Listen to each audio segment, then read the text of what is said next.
Imagine standing at the edge of space, miles above the Earth, about to make the jump of a lifetime. The vast, dark sky stretches above you, while the bright blue planet lies far below. Your heart pounds in your chest as you take a deep breath, feeling the chill of the thin air. Then, you leap. The moment you step off, you're weightless, floating for a brief second before gravity grabs hold. You're falling fast, the wind roaring in your ears, your eyes wide with awe. As you drop, the earth rushes up to meet you, and you feel both terrified and thrilled. The thin atmosphere gives way to thicker air, and the clouds whip past you. It's like flying, but with a wild, uncontrollable speed. Today's episode covers death spirals, burns, and a human cannonball gone wrong, as we cover 6 of the wildest stunts gone wrong. As always, viewer discretion is advised. Skydiving is when you jump from a huge height and use a parachute to slow you down and hopefully land safely. But jumping from the edge of space is a whole different level of extreme. It was October 14th, 2012. Felix Baumgartner was floating 127,000 feet above the Earth, high in the atmosphere, with nothing but the thin air and the vast darkness of space him. He was about to attempt something no one had ever done before: jump from the edge of space and become the first person to break the speed of sound without a vehicle. For months before the jump, Felix and his team of experts prepared carefully. They ran tests, practiced, and planned every detail to make sure the dive was as safe as possible. But no amount of preparation could eliminate all the risks. Would their efforts be enough to keep Felix safe? We're about to find out. High above the Earth, Felix sat in his tiny capsule waiting to make history. His team, down on the ground at Mission Control in New Mexico, stayed in touch with him through wireless communication.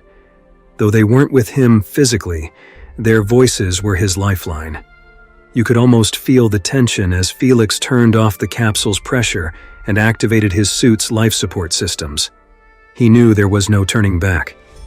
Standing on the edge of the capsule, Felix took one last look at the planet far below. "I'm coming home now," he said. But his voice wavered with doubt. The world was watching, and Felix knew it. "I wish everyone could see what I see," he added. "Sometimes you have to go really high up to understand how small you really are." Sometimes you have to go up really high to understand how small you are. Then, with a deep breath, Felix jumped. The moment he stepped off the capsule, Felix entered the freefall phase of the skydive. Free falling is when you're in the air before opening your parachute. During this time, your body speeds up until it reaches terminal velocity, the fastest speed you can fall. As Felix fell, he tried to stay calm and control his descent, but falling from space is nothing like regular skydiving. The air was so thin that he had almost no control over his movements. Despite his efforts to stay steady, Felix began to spin, fast. His body turned in complete circles, spinning faster and faster. This was the death spin that he had feared. Felix had trained endlessly for this moment, but no amount of preparation could fully calm the fear gripping him now. The spin was violent and relentless, throwing his body into chaos. He knew he had only seconds to act before the spin became a death spiral. The thin air offered little resistance, making it nearly impossible to regain control. Panic clawed at him, but he fought it down, focusing on the one thing that mattered: survival. The goal of breaking the sound barrier vanished from his thoughts. All Felix could think about was stopping the spin, saving himself from certain death. The sky around him blurred as he tumbled, but somehow, he managed to slow the spin as he fell into denser air through the atmosphere. It wasn't perfect, but it was enough to give him a fighting chance.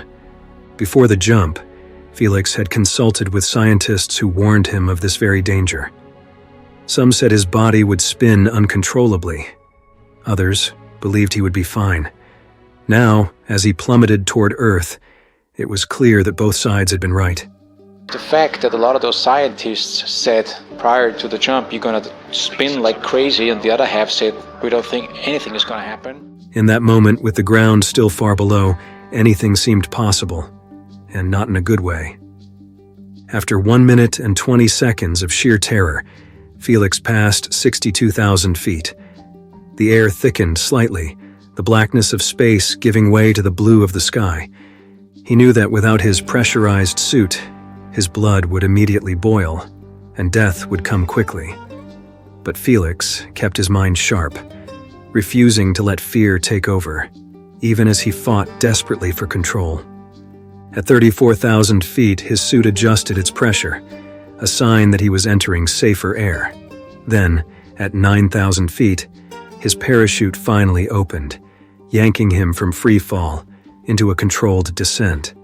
Felix opened his visor, sucking in the sweet, life-giving air, relief washing over him like a wave. When he finally landed on the ground, the tension broke and the world exhaled in unison. Felix Baumgartner had defied the odds, completing one of the most dangerous stunts in history, and unlike the others on this list, he somehow walked away alive and well. Stunt artists and daredevils are a rare breed. They are people who push their bodies to the absolute limit, mastering skills that seem almost superhuman. But this mastery comes at a high cost. Broken bones, close calls, and sometimes the ultimate sacrifice. Jonathan Goodwin was one such artist, a man who danced on the edge of danger, seemingly invincible. But even the greatest daredevils can find themselves at the mercy of forces beyond their control. On October 14, 2021, Jonathan was preparing for what should have been another thrilling performance on America's Got Talent Extreme. His act was designed to shock and awe. A death-defying escape involving explosives, cranes, a straitjacket, and 2 speeding cars. It was a stunt he had rehearsed multiple times, each time pushing himself closer to perfection, closer to that $500,000 prize. But even with all that preparation and practice, something went horribly wrong. Jonathan had spent years training to be the best. He didn't just wake up one day and decide to perform extreme stunts on TV. It took countless hours of practice, countless attempts at perfecting each move, each jump, each escape. The risk was always there, but it was something Jonathan had learned to live with. The thrill of the performance, the roar of the crowd, and the satisfaction of pulling off the impossible. It was what drove him. But on that fateful day, all of his skill and experience were tested in ways he could never have imagined. The setup for his stunt was nothing short of terrifying. 3 massive cranes loomed over the stage, their arms stretching out like the claws of some great beast. Jonathan hung upside down from the middle crane, 40 feet above the ground, strapped into a straitjacket. Below him was an airbag, his only hope for a safe landing. The other 2 cranes held cars, each packed with explosives, waiting to swing toward him with deadly force. The plan was simple. Jonathan had 30 seconds to free himself from the straitjacket, pull a release lever, and drop safely into the airbag before the cars collided and exploded. But there was nothing simple about it. Jonathan had practiced the stunt many times, each time pushing himself closer to perfection. But on this day, the cameras weren't rolling. It was just a rehearsal, a final run-through before the big show. Everything seemed to be going according to plan until it didn't. As the countdown began, Jonathan focused on the task at hand. His hands worked quickly, trying to free himself from the straitjacket, but time was running out. The cars began to swing toward him, their metal frames hurtling through the air with terrifying speed. Jonathan knew he had only seconds left. The pressure felt like it was crushing him, but he had faced pressure before. He had always found a way out, but this time, something went horribly wrong. Like being stuck on train tracks in front of a speeding train, Jonathan could do nothing else but watch in horror as the cars came barreling towards him. He was stuck, and there was nothing he could do. Nobody could help him. The cars collided with incredible force, the explosions sending shockwaves through the air. Jonathan was caught between them, his body crushed by the impact. In that split second, everything changed. His body dropped to the ground, impacting the hard surface. He didn't land on the airbag as planned. As the cars collided, Jonathan's mind went blank. There was no time for fear, no time for anything but the instinct to survive. His last conscious thought was a simple, "Oh," a moment of clarity in the chaos. And then, darkness. When he awoke, he was in the hospital, his body broken, his future uncertain. When you look at the footage, it's amazing that he woke up at all. The injuries Jonathan sustained were severe. He lost both legs, a kidney, broke several ribs, suffered a severe spinal injury, punctured a lung, and endured third-degree burns. The doctors worked tirelessly to save his life, but the reality was clear. Jonathan would never walk again. The incident not only ended his career as a stunt performer, but also changed his life forever. The show America's Got Talent Extreme halted production temporarily, and the incident sparked a wave of concern about the safety measures in place for such high-risk performances. For Jonathan, the thrill of the performance was always worth the risk. But that risk came at a cost, and for the rest of the stories on our episode, that cost is life itself. Salindrath Roy was a man driven by passion. Known for his bizarre and daring stunts, he held several Guinness World Records, including pulling a train with his ponytail. Yes, you heard that right. Pulling a train with his ponytail. Talk about next-level extreme. Sailendra was always looking for the next big challenge, the next opportunity to push the boundaries of what the human body could achieve. On April 28, 2013, Sailendra attempted a stunt that would leave the world in shock. His plan was to cross the Teesta River in West Bengal, India, on a zip wire. But this wasn't your typical zipline stunt. Sailendra didn't plan to use his hands or a harness. Instead, he intended to cross the river by attaching his ponytail to the wire. The whole situation seems very mind-boggling to me. The day of the stunt was bright and clear, the perfect day for a spectacle. A large crowd gathered on the Coronation Bridge to watch Sailendra's daring attempt. The zip wire stretched across the wide and fast-flowing river, its metal gleaming in the sunlight. Sailendra, suspended high above the water, was ready to make history. As he began his journey across the wire, the crowd watched in awe. This was a man who had defied the odds time and again, a man who was about to do the impossible. He had set world records and was about to do it again. But as Sailendra reached the midway point, something went terribly wrong. His ponytail, the very thing that had made him famous, became tangled in the pulley. Sailendra was stuck, suspended in the air above the river, unable to move.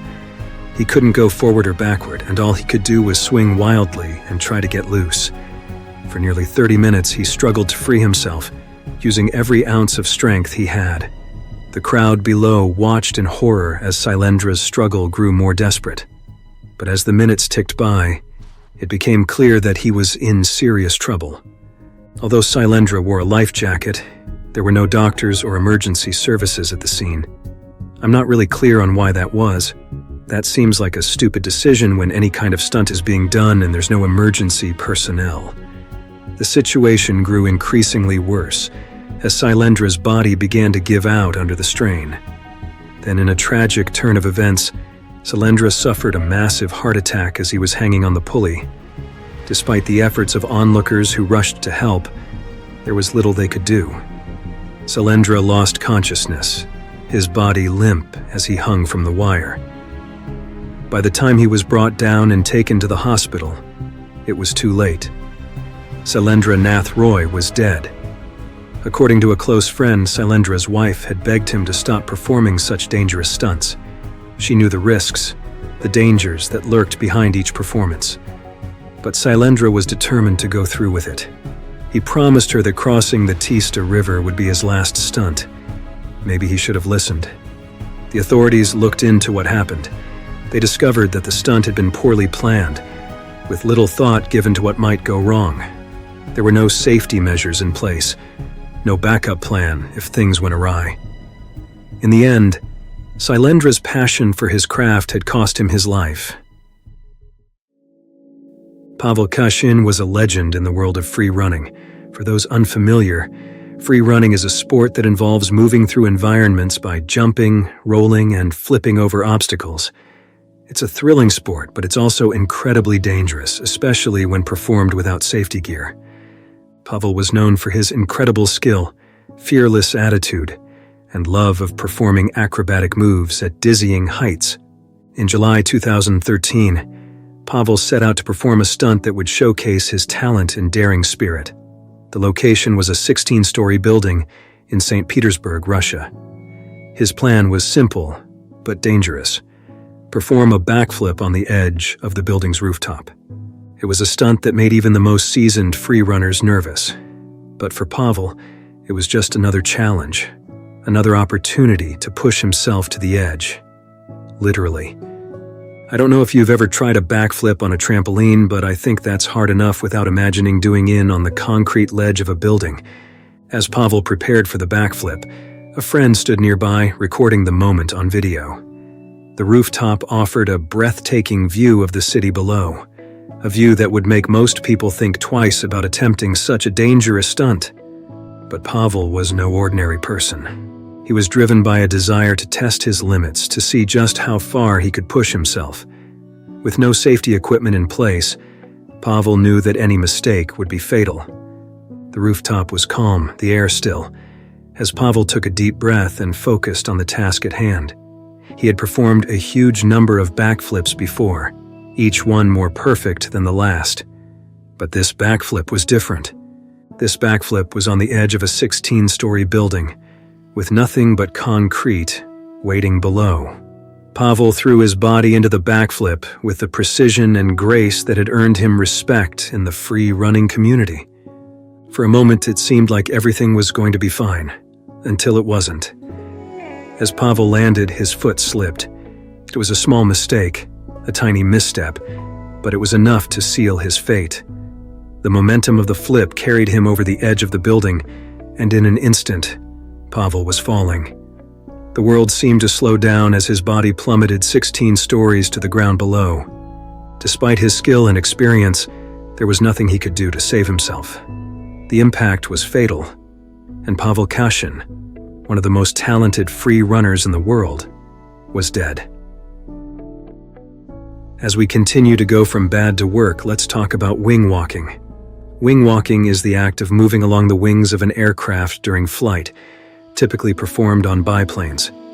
Originating in the 1920s as a daredevil stunt in barnstorming shows, wing walkers perform various acrobatic feats while the plane flies at high speeds and performs aerial maneuvers.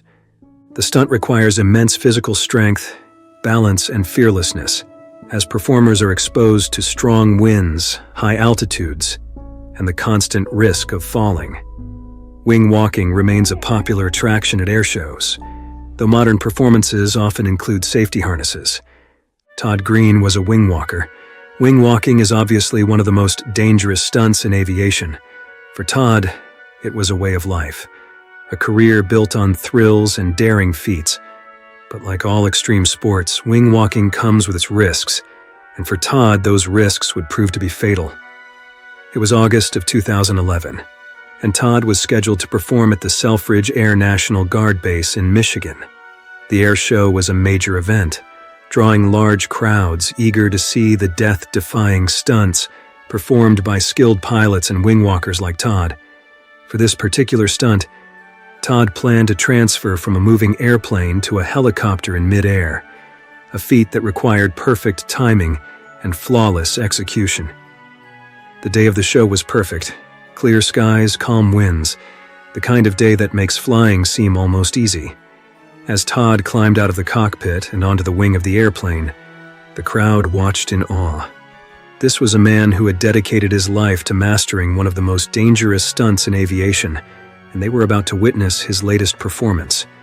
The airplane flew steadily, its engine roaring as it cut through the air. Nearby, the helicopter hovered, waiting for Todd to make his move. But as Todd reached out to grab hold of the helicopter, something went terribly wrong. His hand slipped, and in that split second, Todd lost his grip on the aircraft. The crowd gasped as they watched him fall from a height of about 200 feet, his body dropping toward the ground below. There was nothing anyone could do. The fall was too fast, too sudden, and Todd impacted the earth with a force that was impossible to survive. Emergency crews rushed to the scene, but it was too late. Todd Green, one of the most skilled wing walkers in the world, was dead. An investigation into the accident revealed that Todd may have been too eager, attempting the transfer from the airplane to the helicopter a bit too early. The pilots of both the airplane and the helicopter reported that the helicopter wasn't in the perfect position when Todd let go of the plane. Realizing this too late, Todd tried to maintain his balance on the wing, but he couldn't hold on. The result was a fall that ended in tragedy. Had he been wearing safety gear like a harness, the whole incident could have been avoided. The authorities interviewed several eyewitnesses and spectators, trying to piece together what had happened. But in the end, it was clear that the accident had been a combination of bad timing and bad luck. The autopsy report showed that Todd had died on the spot from severe impact injuries. It also corrected the initial report, stating that he had fallen from a height of 150 feet, not 200 feet. Did you guys know that human cannonballs were still a thing? I didn't until I researched the tragic story of Matt Cranch. Matt was a stunt performer who was launched into the air from a specially designed cannon. The Human Cannonball Act is a thrilling spectacle, one that has captivated audiences for decades. But it's also incredibly dangerous, and for Matt, that danger would prove to be all too real. In April 2011, Matt was performing at a stunt show in Kent, England. The crowd was eager to see the excitement of the Human Cannonball Act, a performance that combined courage, precision, and a bit of madness. Everything seemed set for another successful show. Matt had trained extensively, perfecting his timing, his form, and his landing. The equipment had been carefully prepared, every detail checked and rechecked to ensure that nothing would go wrong. As the show began, Matt climbed into the cannon, his heart pounding with anticipation. This was what he lived for. The thrill of the performance, the rush of adrenaline as he soared through the air. The cannon fired with a deafening boom, propelling Matt high into the sky, just as it had done many times before. But this wasn't like all the other times before. As Matt flew through the air, he soared directly on course toward the safety net that was supposed to catch him, which was great, until the safety net began to collapse. The crowd watched in horror as the net failed, leaving Matt with nothing to break his fall. In an instant, the excitement of the show turned to terror.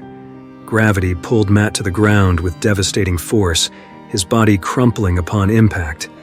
The immediate response from medical personnel was quick, but it wasn't enough. Matt was rushed to the hospital, where doctors fought to save his life, but the injuries were too severe. Matt Cranch, the daredevil human cannonball, died from his injuries, leaving his fellow performers and the audience in shock. An investigation into the accident revealed that the safety net's release mechanism hadn't been set correctly. When the cannon fired, the net didn't deploy as it should have, causing it to collapse just as Matt was about to land. Sadly, Matt had only joined the stunt group a month before his tragic death. In that short time, he had proven himself to be a talented and dedicated performer, someone who loved what he did and was willing to take the risks that came with it. Before the accident, he had performed the trick 5 times without any issues, each time landing safely in the net. The collapse of the safety net was a grim reminder of the dangers inherent in extreme stunts. The police investigated the incident thoroughly, but in the end, there was no prosecution over Matt's death. The tragedy was seen as a tragic accident, one that could have been prevented but wasn't. All of these stunts are shocking, but which one was the most shocking for you? Tell me in the comments what you think. Thanks for watching, and I will see you in the next one. Stay bold and live brave.